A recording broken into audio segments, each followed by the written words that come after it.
right this minute, I am down 14 pounds, which I think is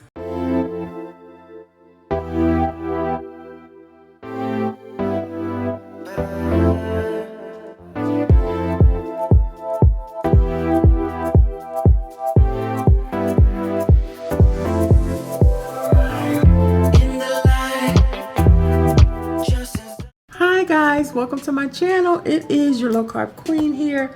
I just wanted to talk to y'all for a few minutes. I haven't done a reflection in a while. So before I go to bed, I was like, let me do a bit of a reflection. I'm here looking at my notes. First of all, I'm doing good. I feel like on my weight loss, I'm at about 60 days. I've got, let me see, this is like the 12th. So I've got a month to go before I reach my 90 days. I'm actually going to continue because I didn't weigh myself for the first month. I just wanted to get in the routine of trying to eat right, trying to discipline myself. And I'm doing much better, but it's still a bit of a struggle. So I didn't weigh myself till that first month. So now that I've weighed myself, I can gauge, actually what I'm actually doing. Because like I told you before, when I weighed myself, I was 18 pounds higher than I was in March. And so I went through that in my other reflection that I had basically gained half of the weight that I lost last year. So as of today, right this minute, I am down 14 pounds, which I think is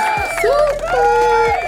I'm telling you, for me, I'm not an expert nutritionist or anything. Always consult your doctor before you do anything concerning your health. But for me, when I cut those carbs, then I lose weight. And carbs are tricky because, carbs are like when you deflate a balloon. When you open and let that air out, it shrinks. But the minute you start putting that air back in, it's going to blow back up. So the minute you start eating carbs again, I start eating carbs again, then it's just going to blow right back up. So it has to definitely be a lifestyle, a low carb lifestyle. I am still working on snacks because that's the main thing for me, just finding an appropriate and tasty snack. And so, I'm working on that. When I did go to the doctor, my A1C was up. It was actually really high, but my doctor and most doctors will track you for a couple of months, 3 months, to check your sugar levels before it's determined that you are full-blown diabetic. So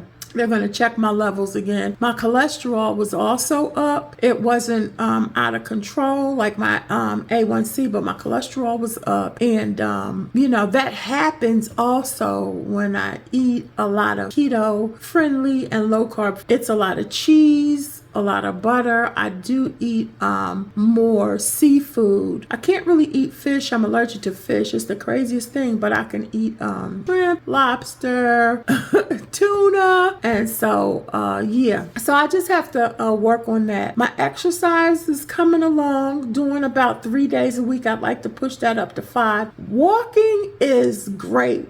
I like to do the dance exercise because I like the movement aspect, but I feel like I get the most out of walking because by the time I finish walking, I have broken into a sweat, light or heavy. My heart rate is up, and so that walking is a good thing. I'm just a little bit concerned about how it is with my knee. What else? Just the preparing the food. I feel like I'm getting a little bit better doing that because that preparation is everything. Just let me say, one of the things that one of my daughters suggested, she was like, Mom, because you're doing the intermittent fasting, you don't start eating until you're ready to break your fast. You should prepare your food first so that when you're ready to break your fast, your food is already prepped. So I thought that was a good idea. Like normally I won't go into the kitchen until about 1 o'clock when it's time for me to break my fast at 1. So now I'll go a little bit earlier so I can start prepping the food. So by the time I'm ready to break my fast, then I can eat. And that's the intermittent fasting. I'm not so hard on myself with that, but I do try to stop eating at 10 rather than 11, even though I stay up late. But I try to stop eating earlier now so that my body will have time to rest and digest. Okay, rest and digest till about 12 that next day. So that's 14 hours off, and then that would be 10 hours on.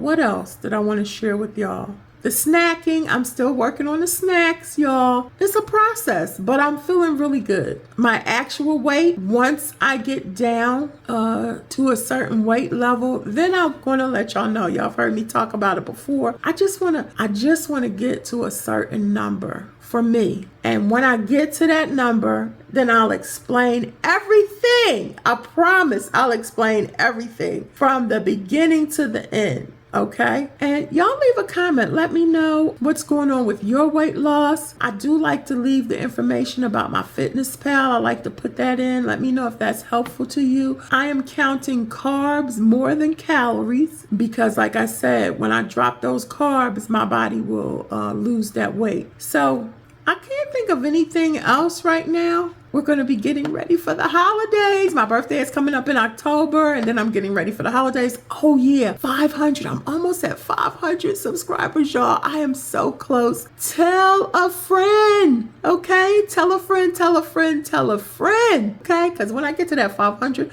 I am going to do a giveaway. You have to have a certain amount of watch hours, but you can be monetized at 500. It used to be 1,000 subscribers, and but now they've reduced it. So come on, guys. Tell somebody so I can get these numbers up and get my watch hours up, all of that. I'm excited, guys. I'm absolutely excited, okay? This is my level of accountability right here, right now, and I really appreciate you guys. And yeah, all right, guys. Low carb journey, low carb life with your low carb queen. And remember, every day is a new beginning. Bye-bye.